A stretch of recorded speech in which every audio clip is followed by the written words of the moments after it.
Yo, je viens de voir le premier live du Summer Game Fest, alors il est temps de parler jeux vidéo.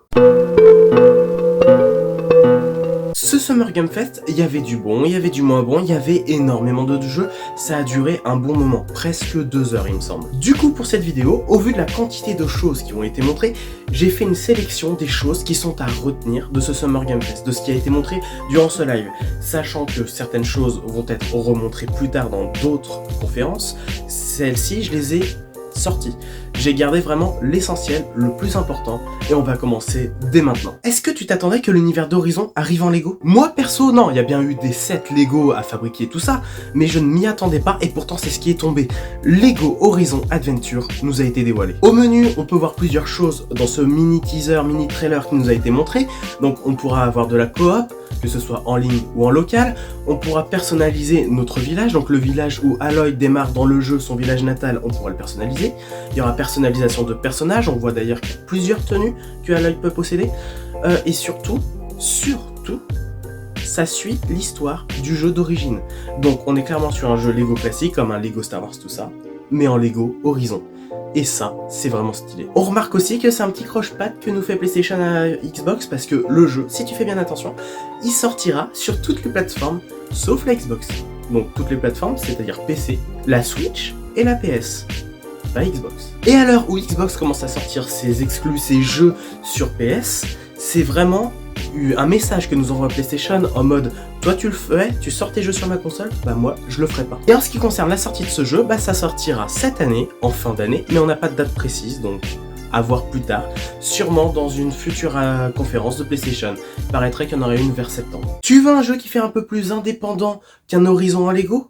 Eh bien je te propose Neva, un plateforme puzzle qui a une direction artistique juste incroyable. C'est un jeu qui a un visuel très marquant parce qu'il est assez simpliste mais il est aussi poétique et juste magnifique. On voit clairement dans le trailer que ça va être un jeu qui raconte l'histoire d'une maîtresse et de son loup qui vont vivre leur propre aventure. D'ailleurs, petit au passage, le loup à la fin, c'est un loup mélangé à un cerf, il a des bois, tu vois, c'est original. On voit clairement que pendant cette aventure, les deux personnages vont rencontrer des décors qui sont très variés, qu'ils vont combattre des boss, qu'ils vont rencontrer différents autres personnages, qu'ils vont explorer le monde, qui a l'air vraiment magnifique, je le redis, ce jeu est très beau, très simpliste, je vous le dis, je vais me le prendre. Et en ce qui concerne la sortie, ça va sortir sur toutes les plateformes, en 2024, sans aucune date précise, donc en fin d'année certainement. D'ailleurs, tu vas voir, il y a beaucoup de jeux qui vont sortir en fin d'année, ça va être un bordel monstre. Ensuite, on va parler d'une licence qui est extrêmement connue, qui date de vraiment longtemps, pour laquelle je ne suis pas un grand joueur, mais j'ai passé mon quota d'heures dessus,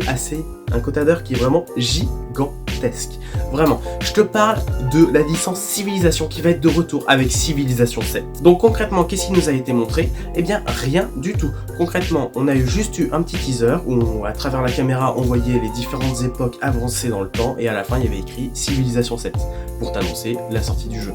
Ce qui veut dire, et ça a été dit, que le gameplay sera montré plus tard, le jeu sera montré plus tard, apparemment en août. Et on sait aussi que la sortie sera prévue pour 2025. Un autre jeu qui est super attendu, qui nous a été montré durant ce Summer Game Fest, c'est Black Myth Wukong, qui nous a dévoilé ses éditions collector et deluxe. Dans l'édition deluxe, on va donc nous proposer différents accessoires, bagues, diadèmes, colliers, différentes illustrations, et même un beau petit steelbook. En ce qui concerne l'édition ultime, on aura tout simplement une gigantesque figurine de 49 cm du prédestiné, donc le perso principal, en plus de tout ce que propose déjà la version de luxe. Cette très belle cinématique qui nous a été montrée durant ce Summer Game Fest n'a pas dévoilé que ça, elle a aussi rappelé que la date de sortie c'est le 20 août, pour tous ceux que ça intéresse, et surtout que le jeu sortira bien sur PC, sur PS5, mais pas sur Xbox. Sur Xbox, il a été retardé. Et ça pose du coup, parce que la raison on la connaît, ça pose vraiment du coup la question de la série S. Est-ce qu'elle est vraiment utile? Parce que finalement, elle tire vers le bas les jeux pour leur optimisation. C'est ce qui a été dit par les devs, que le jeu ne sortira pas sur Xbox par souci d'optimisation à cause de la série S. Gotham Knight, c'était nul. Suicide Squad, c'est loin de faire l'unanimité, moi je l'aime. Par contre, ça veut dire que les jeux d'ici sont sur une grosse pente descendante qui risque d'être montée. Pourquoi? Parce qu'on a l'arrivée de Batman Arkham Shadow sur MetaQuest en VR. Je te parle bien de ce casque sur lequel le jeu va être une pure exclusivité qui a été fait par les développeurs d'Iron Man VR, un excellent jeu VR par la team Camouflage. Le trailer qui nous a été montré nous apprend très peu de choses, mais on apprend quand même des choses intéressantes. Déjà, la ville est totalement dévastée, elle est en flammes à cause d'un seul criminel qu'on va sûrement devoir trouver, le King Rat, ou en français le roi des rats. Je trouve que ça sonne beaucoup mieux. À côté de ça, on aura aussi le retour de personnages hyper importants. On voit par exemple Gordon à l'écran. Enfin bon, pour ce retour dans l'univers d'Arkham, on n'a pas encore de date, mais ça devrait être dans pas si longtemps que ça. Maintenant, en ce qui concerne un des jeux les plus attendus de cette année, un des jeux qui fait le plus parler, un des jeux que moi j'attends le plus et que je sais que j'achèterai Day One, Dragon Ball Sparking Zero a enfin une date de sortie et a enfin dévoilé ses éditions standard, collector, deluxe, il y en a 4 en tout. Dans un premier temps, on a l'édition standard, 80 €, t'as le jeu de base. Dans un deuxième temps, on a l'édition deluxe, tu montes en gamme de prix, 110 €, t'auras le droit à 3 jours d'accès anticipé à la sortie du jeu, t'auras accès au DLC en accès anticipé aussi 3 jours avant, t'auras accès à des bonus de Season Pass, donc possibilité d'invoquer Shenron par exemple, et t'auras accès également au Season Pass qui te donneront accès à, là encore, à 3 DLC, qui te rajouteront 20 personnages jouables en tout, qui viendront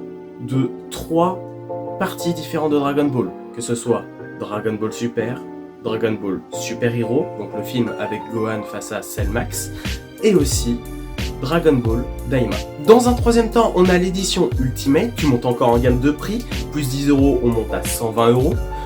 Et là, l'édition Ultimate, tu prends tout ce que te propose la version Deluxe et la version standard, tu rajoutes à ça la possibilité d'invoquer Super Shenron, et tu rajoutes à ça des bonus pour personnaliser ton jeu. Bon, apparemment on pourra personnaliser nos voix, on pourra personnaliser des cartes de joueurs, des bannières, etc. etc. Et dans un quatrième temps, pour 210 €, ce qui devient vraiment conséquent en termes de prix je trouve, tu auras l'édition Collector Premium, qui rajoutera à tout ce que je t'ai déjà dit avant, marque-page en métal, coffret en métal, carte à collectionner, et un diorama assez gigantesque de Broly face à Gogeta. Kingdom Come Deliverance 2, on va suivre Henry dans une quête de vengeance dans un RPG juste magique avec intrigue politique. Grâce au Summer Game Fest, on sait que on aura 5 heures de cinématique dans le jeu en tout, qu'on pourra personnaliser les apparences, les équipements du personnage. On sait aussi qu'on aura un monde qui sera très dynamique, dans lequel on va pouvoir faire des combats avec des armes et des styles de combat en eux-mêmes qui seront extrêmement variés. Là encore, on n'a pas de date de sortie précise, je trouve que c'est un petit peu redondant avec les jeux qu'on nous a présentés, mais en tout cas, on sait que ce sera fin 2024 et que ça sortira sur console et sur PC. Maintenant, on va passer très vite sur un jeu d'horreur, Slitherhead, le nouveau jeu par le créateur de Silent Hill. Donc, de ce qu'on en a vu grâce au Summer Game Fest, on sait que ça va être une expérience assez terrifiante, dans lequel le héros va devoir combattre des monstres qui sont difformes, hein, concrètement on peut dire ça comme ça, et il va devoir combattre ça avec des armes blanches et des armes à feu qui seront forgées avec son propre sang. Je t'ai dit que ça serait très court, la preuve, c'est déjà fini, on passe au jeu suivant. Sega est de retour avec un nouveau jeu Sonic, Sonic X Shadow Generation. Ouais, je sais, mon accent anglais, pépite. Donc ça porte pas le nom de Génération pour rien parce que tu vas devoir jouer Shadow dans un monde qui va être à la fois en 2D, à la fois en 3D selon les niveaux, et tu vas devoir être capable avec Shadow de prouver que c'est bien l'être suprême.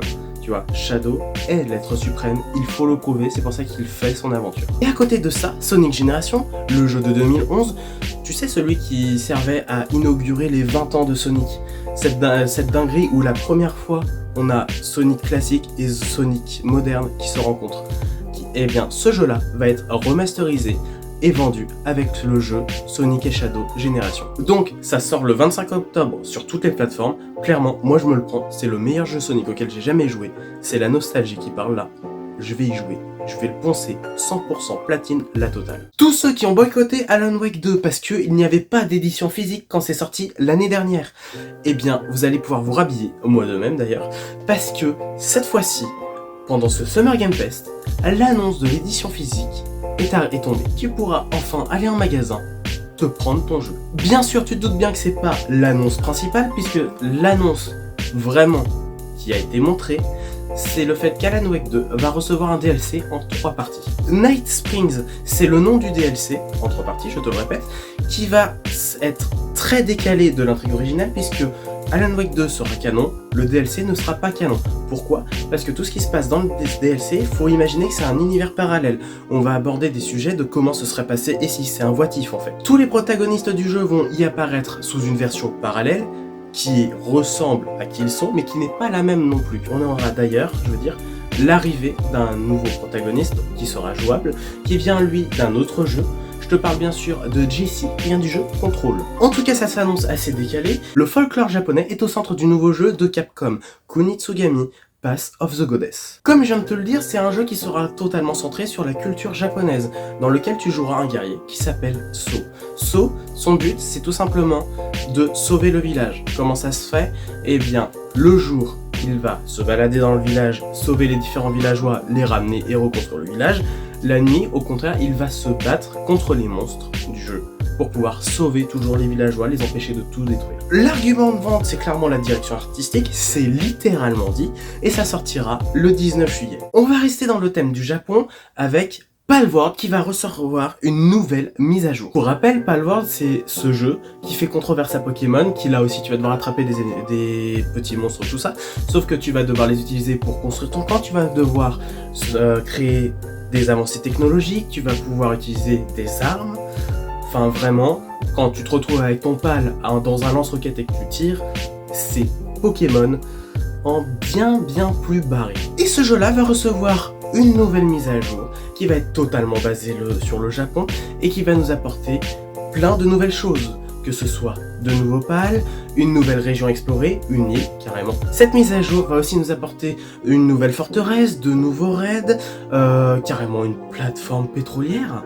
carrément, et aussi elle va intégrer à Xbox qui était un petit peu à l'écart, des serveurs qui leur seront dédiés.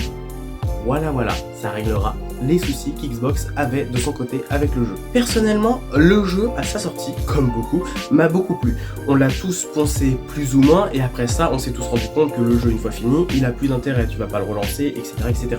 Maintenant, avec la sortie de cette nouvelle mise à jour, personnellement, je vais le relancer, et je suis sûr que de votre côté aussi, ça sera le cas. Ce Summer Game Fest a aussi été l'occasion de nous annoncer l'arrivée de jeux déjà existants, que les joueurs attendaient depuis longtemps sur leur version console. Parce que ce jeu n'existe que sur PC. Je te parle bien sûr de Valorant, qui va arriver sur toutes les consoles. Du coup, je vais être très simple et concis sur ce jeu, sur l'arrivée de Valorant sur PC. Et il n'y aura pas de crossplay entre les joueurs console et PC pour garder la compétitivité du jeu. Et surtout, le jeu va pas sortir tout de suite en version complète. En gros, le jeu va d'abord nous faire une bêta le 24 juin. Si tu regardes, j'ai déjà eu la pub sur TikTok qui est passée, tu peux déjà t'inscrire à cette bêta. Le 24 juin, je le rappelle. On n'a pas eu plus de détails que ça, donc on passe direct au prochain jeu. Le dernier jeu que j'ai sélectionné dans ce Summer Game Fest qui me paraissait essentiel de vous parler, c'est Phantom Blade Zero, un jeu qui est totalement inspiré de Sekiro. Donc ce jeu, si je te dis qu'il ressemble à Sekiro, c'est pas pour rien, c'est parce que c'est totalement un Souls-like. Et tous les fans de Souls-like savent que ça va être un jeu qui va être rapide, qui va être nerveux, qui va être sanglant, que contre les boss et les ennemis, ça va être assez intense, compliqué. Et voilà pour notre tour des jeux qui sont essentiels à retenir de ce Summer Game Fest. Bien sûr, il y aura d'autres conférences à venir, donc on va forcément parler des jeux qui seront annoncés lors de ces autres conférences. Moi, ce que j'attends en tournant, c'est le Ubisoft Forward avec le gameplay d'Assassin's Creed Shadow que je veux voir. Je vous ai déjà fait une grosse vidéo que vous pouvez aller voir sur ma chaîne.